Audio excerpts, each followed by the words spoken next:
Bonjour à tous, bienvenue sur IQ Invest, la chaîne des investisseurs qualité et des entreprises de qualité. Et aujourd'hui, on se retrouve pour l'analyse d'une nouvelle action qui va être l'action Deutsche Börse, qui est une action allemande que nous allons voir dès maintenant. Pour rappel, comme d'habitude, avant de commencer, petit disclaimer, je ne suis pas un professionnel de la finance, cette vidéo n'est donc pas un conseil en investissement, vous êtes tous entièrement responsables de vos investissements et vous devez faire vos propres recherches avant d'acheter ou non une entreprise. Comme d'habitude, sur ce format d'analyse d'action, nous allons passer par 4 étapes.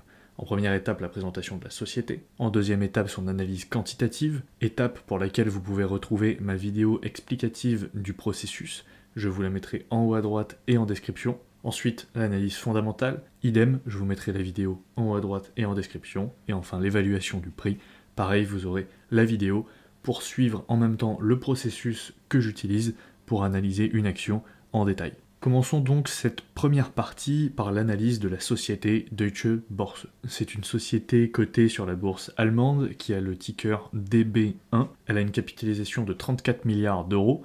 Elle est donc allemande, elle est éligible au PEA, elle verse un dividende de 1,98% et elle est dans le secteur de la finance. D'un point de vue historique, c'est une société qui remonte à très très loin puisqu'elle a quasiment 500 ans d'existence et a été créée en 1585 avec la création d'une bourse d'échange de devises à Francfort. Donc à l'époque, effectivement, l'Allemagne était divisée en plein d'États-nations et de principautés regroupées au sein du Saint-Empire romain germanique, et du coup il y avait beaucoup de devises et de monnaies différentes au sein du Saint-Empire, et cette bourse de Francfort servait à faire l'échange entre toutes ces devises. On fait ensuite un bond en 1986 avec la création du Consortium of German Stock Exchange. En 1988, on a eu la création de l'indice DAX et la fusion des bourses de Francfort et de Düsseldorf.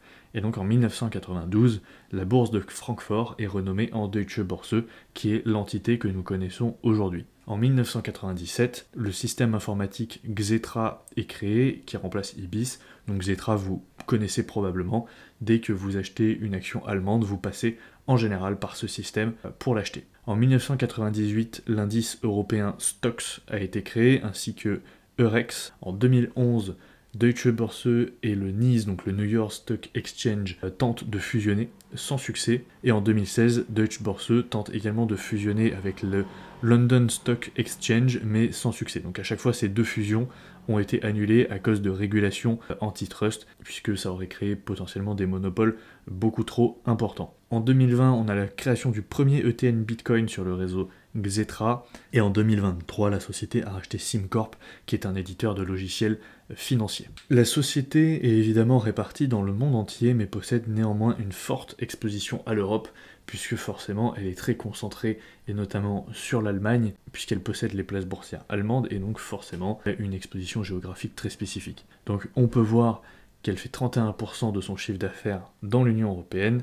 22% en Allemagne, 18% au Royaume-Uni, 13% en Amérique, 9% dans le reste de l'Europe et 6% en Asie-Pacifique. Ce qui nous donne une exposition à l'Europe totale en prenant en compte le Royaume-Uni de 82%, ce qui est quand même assez élevé, on voit qu'elle est très concentrée sur le continent européen. Concernant la répartition par secteur, on a 4 secteurs principaux. Le premier qui représente un peu plus de 50% du chiffre d'affaires est le secteur Trading and Clearing, qui est tout simplement la prise de commission sur les transactions qui sont effectuées sur les places boursières et le réseau boursier de Deutsche Börse. Donc à chaque fois que vous allez acheter une action allemande ou une obligation allemande par exemple, Deutsche Börse va toucher une commission. Ensuite, on a Securities Service qui représente 25%, Data and Analytics 15%, et Fund Service 8,7%. Concernant la répartition un peu plus détaillée des activités de Deutsche Börse, on peut la découper en 3 phases. La première phase est la phase de pré-trading. Cette phase propose une large gamme de produits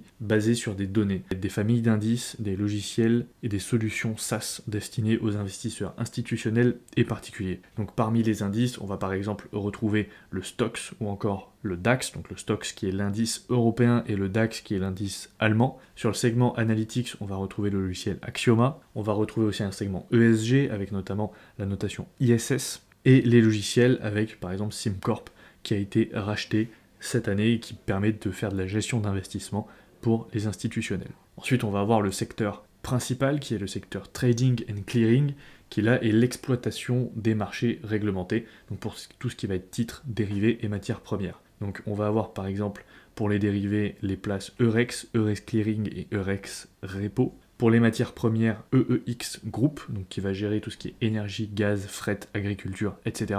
Pour les actions, on va retrouver la place boursière FWB, donc qui est la bourse de Francfort, et Xetra, qui est la première place boursière d'Europe, et donc Xetra et son système informatique qui permet donc de gérer les transactions au sein de cette place boursière. Et ensuite, on va retrouver d'autres solutions comme 360T et Market Data Plus. Le gros avantage de ce secteur Trading and Clearing, c'est que on ne peut pas passer à côté. C'est-à-dire que à chaque fois qu'une transaction est faite sur le réseau Xetra, Deutsche Börse touche une commission.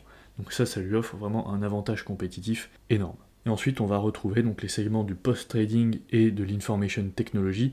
Donc le post-trading va être tout ce qui concerne la détention d'actifs, donc des solutions pour détenir les actifs pour les institutionnels. Donc pour ça, on va retrouver la solution Clearstream. Et ensuite, on va avoir donc information technology, qui est le segment qui va permettre de gérer toutes les infrastructures informatiques pour le bon fonctionnement des activités, donc avec Deutsche Börse et Seven Market Technology. Au niveau du management, on va retrouver Theodor Weimer, qui est CEO depuis 2018, au poste de CFO Gregor Pottmeyer depuis 2009, et au poste de COO, donc Chief Operating Officer, on va retrouver Christophe Bonne depuis 2018 également. Passons maintenant à l'analyse quantitative de la société. Et pour ça, encore une fois, si vous n'avez pas vu ma vidéo explicative du process, je vous renvoie vers cette vidéo que je vous mettrai en haut à droite et en bas en description. Premier point, focus sur la rentabilité, avec un ROCE sur 1 an de 10,2%, sur 5 ans de 9,1% et sur 10 ans de 9,4%. Donc on voit qu'au niveau du ROCE,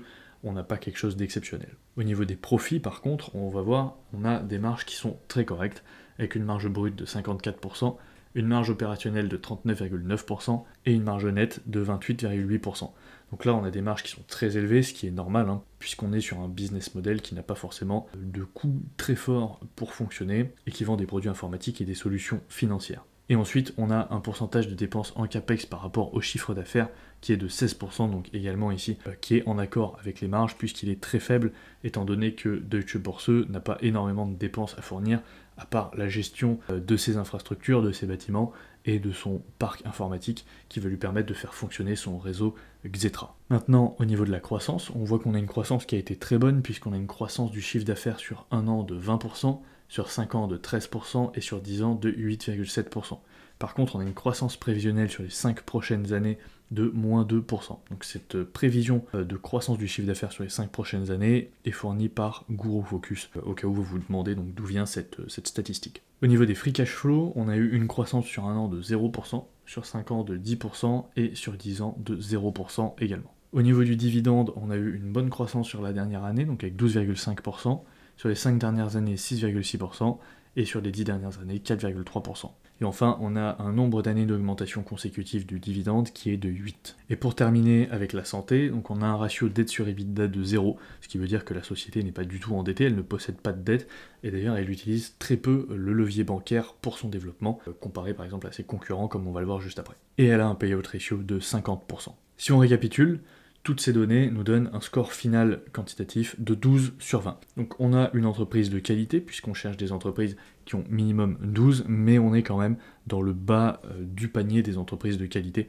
à ce niveau-là. Et si on compare à ses concurrents, on voit qu'on a en premier le London Stock Exchange avec 14,5. Donc le London Stock Exchange va être tout simplement le pendant britannique de Deutsche Börse, comme peut l'être Euronext aussi par exemple en France et dans d'autres pays européens. Ensuite, on a Intercontinental Exchange aux États-Unis avec 13 sur 20 et CME Group aux États-Unis aussi avec 13 sur 20. Donc on voit que parmi ses concurrents du même gabarit, Deutsche Börse est dans le bas également du panier, puisque le London Stock Exchange fait quand même 2,5 points de plus. Maintenant, comparons la performance de l'action par rapport au S&P 500. Et en premier, on va voir que sur les 10 dernières années, l'action a surperformé le S&P 500 d'en moyenne 3% par an, ce qui est très bon. Et sur les 20 dernières années, l'action a fait encore mieux, puisqu'elle a surperformé le S&P 500 de 4,37%.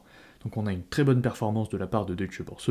Par contre, effectivement, comme vous le voyez, étant donné qu'on est dans le secteur de la finance, on a eu un énorme crack en 2008, puisque, comme tout le monde le sait, la crise financière de 2008 a été extrêmement violente pour les entreprises financières. Et maintenant, on va également comparer Deutsche Börse à ses concurrents. Et pour ça, donc j'ai pris les 10 dernières années, donc de 2013 à 2023, et on voit qu'en première position, on a le London Stock Exchange, en deuxième position, Intercontinental Exchange, et en troisième position, le CME Group.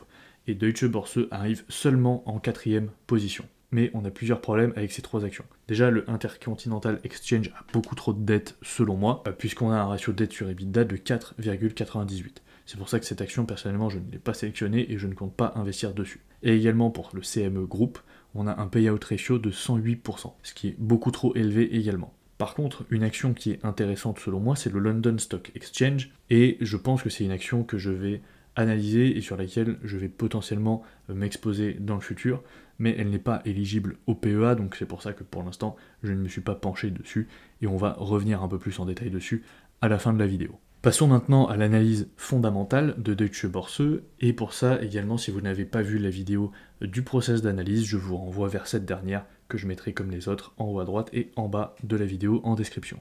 Commençons par les forces de Deutsche Börse. Déjà, cette entreprise possède les indices boursiers DAX et STOXX, et est une des plus grandes places boursières au monde, et la première en Europe. Donc le fait de posséder ces indices boursiers, c'est vraiment un point très positif, puisque ça veut dire, par exemple, que tous les ETF qui sont sur le DAX ou sur le STOXX versent des commissions à Deutsche Börse. Ensuite, également, elle possède les places boursières Xetra pour l'échange d'actions, de titres, et Eurex pour les dérivés. Donc là, idem, à chaque fois que vous allez acheter une action allemande ou une obligation par exemple allemande, vous allez payer des commissions à Deutsche Börse. Donc là également, on a un business model qui est extrêmement solide et qui est quasiment impossible à concurrencer et disrupter. La société dispose également d'une importante source de revenus via les notations ISS et ESG et fournit des solutions notamment pour l'échange de titres d'émissions carbone.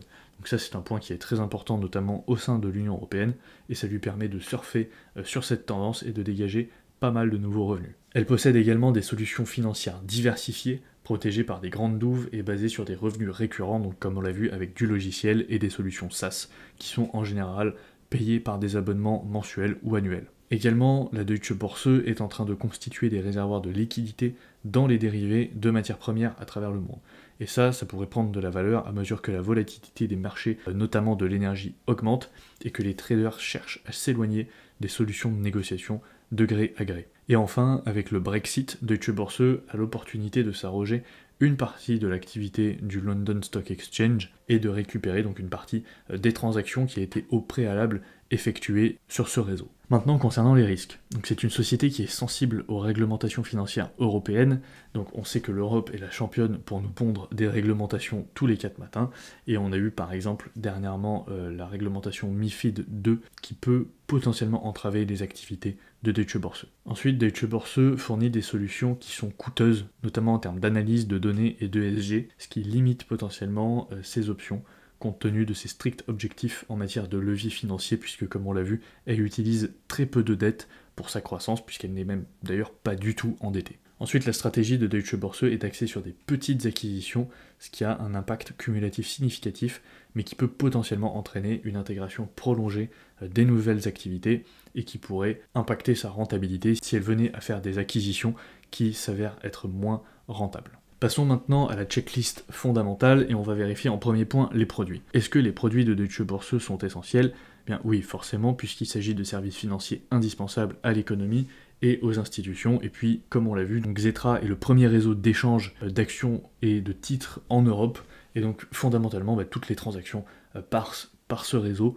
Et donc, ça lui garantit un moat qui est très fort. Ensuite, les produits forcément sont également achetés régulièrement, autant pour la vente de logiciels qui se basent sur des abonnements que sur les commissions qui sont prises sur les transactions. Au niveau du prix des produits, moi j'ai mis neutre ici parce que selon moi ça dépend des segments. On a des produits à bas prix, par exemple sur les commissions qui sont prises sur les transactions, mais des produits chers sur ces services, et notamment, comme on l'a vu, sur ces notations ESG par exemple, et ces services d'analyse et de données. Les produits également sont achetés par une large base de clients, puisqu'on a beaucoup d'investisseurs institutionnels et particuliers qui passent par son réseau et qui utilisent également ses solutions financières et ses indices. Les produits forcément résistent également au changement, puisqu'il est littéralement impossible de changer la bourse allemande, et que à partir du moment où vous voulez acheter des titres allemands, vous êtes obligé de passer par Deutsche Börse, et il n'y a pas d'alternative. Concernant le positionnement, Donc l'entreprise, au niveau de l'appréciation par ses clients, moi j'ai mis neutre également, car ils n'ont pas réellement le choix d'utiliser Deutsche Börse, puisque c'est un quasi-monopole dont elle dispose, et donc il n'y a pas d'affection particulier de ses clients envers l'entreprise. L'entreprise également, elle pourrait être considérée comme unique, mais j'ai mis neutre à cette question puisqu'elle est unique sur ses propres places boursières et sur son segment géographique, qui est l'Allemagne et l'Europe, mais à l'échelle mondiale, elle n'est pas unique, puisqu'on l'a vu, il y a d'autres concurrents qui proposent exactement les mêmes services dans d'autres endroits du monde, comme par exemple London Stock Exchange au Royaume-Uni ou encore Euronext sur d'autres places boursières européennes. L'entreprise également n'est pas forcément leader de son marché, puisqu'elle est de facto leader de son marché sur l'Allemagne, mais elle n'est pas leader des places boursières à l'échelle mondiale. Ensuite, l'entreprise résiste très bien à la concurrence puisqu'il est impossible de passer par un autre acteur pour acheter un titre coté sur le réseau Xetra. Et enfin, au niveau du pricing power, également là, on a une réponse qui est neutre puisque ça dépend des segments.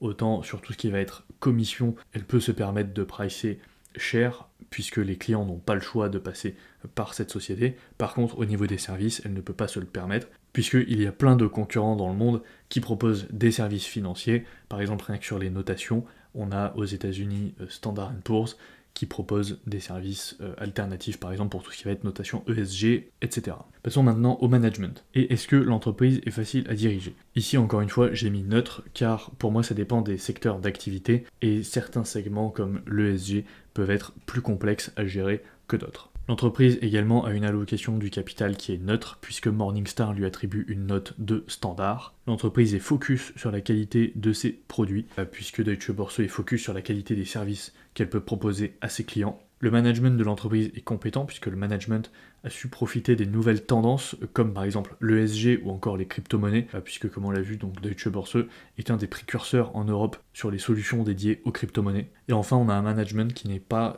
skin in the game, puisque le management n'est pas forcément très senior dans l'entreprise. C'est un management qui vient d'autres entreprises. Si on regarde un peu le profil du CEO et d'autres dirigeants, on voit qu'ils sont passés par d'autres entreprises avant, que ce soit par exemple des entreprises du secteur automobile en Allemagne ou encore par des banques allemandes, avant d'arriver chez Deutsche Börse, et le management ne possède pas non plus forcément de lien particulier avec la société. Et enfin, pour finir, donc l'entreprise a une grande douve, puisque Morningstar lui attribue une note de grande douve stable. L'entreprise opère dans un secteur qui est cyclique, puisque le secteur de la finance dépend des conjonctures économiques, et comme on l'a vu sur les 20 dernières années, lors de la crise financière de 2008, il y a eu un crash énorme sur l'action Deutsche Börse. L'entreprise également a un fort potentiel de croissance, puisque hormis le fait qu'elle soit corrélée à la croissance de l'économie, elle peut également se développer sur d'autres secteurs comme l'ESG, les crédits carbone ou encore les crypto-monnaies. L'entreprise évolue également dans un marché en croissance puisque le marché des services financiers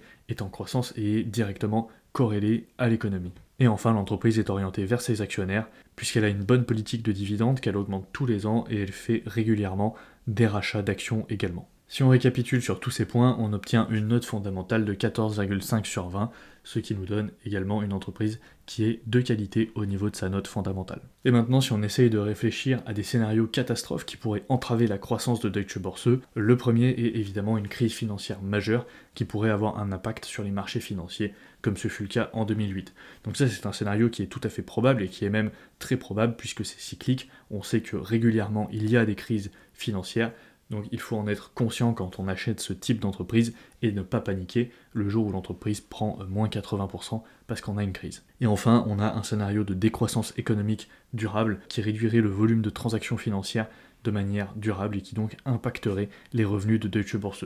Donc ça, c'est un risque potentiel à prendre en compte à long terme, mais qui est incertain pour le moment. Et comme on le sait tous, si ce risque venait à se réaliser, eh bien, toute l'économie serait impactée et pas seulement Deutsche Börse. Passons maintenant à l'étude de la valorisation. Et encore une fois, je vous renvoie vers la 3e vidéo de ma méthode d'analyse que je vous mettrai en description et en haut à droite. Premier point, on va calculer la fair value de l'entreprise, et pour ça on va utiliser une méthode de discounted cash flow qui va nous donner un prix de 168,82 €, le prix juste de Morningstar qui est de 180 €, celui de Guru Focus qui est de 173,82 €, Refinitiv qui nous donne 196,2 € et 189,15 €. Si on fait la moyenne de ces 5 prix et qu'on applique un coefficient de 0,9 pour garder une marge de sécurité de 10%, on obtient un prix juste de 163,44 € pour Deutsche Börse. Et si on compare ce prix juste au prix actuel de l'action, on obtient une différence de moins 10,9, ce qui veut dire qu'aujourd'hui l'action est 10% plus chère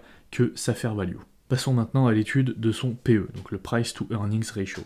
Si on regarde déjà le PE de l'industrie, on voit qu'on a un PE à 18,29. Concernant le PE historique de l'action sur les 10 dernières années, on a 21,5 et son PE actuel est de 19,95.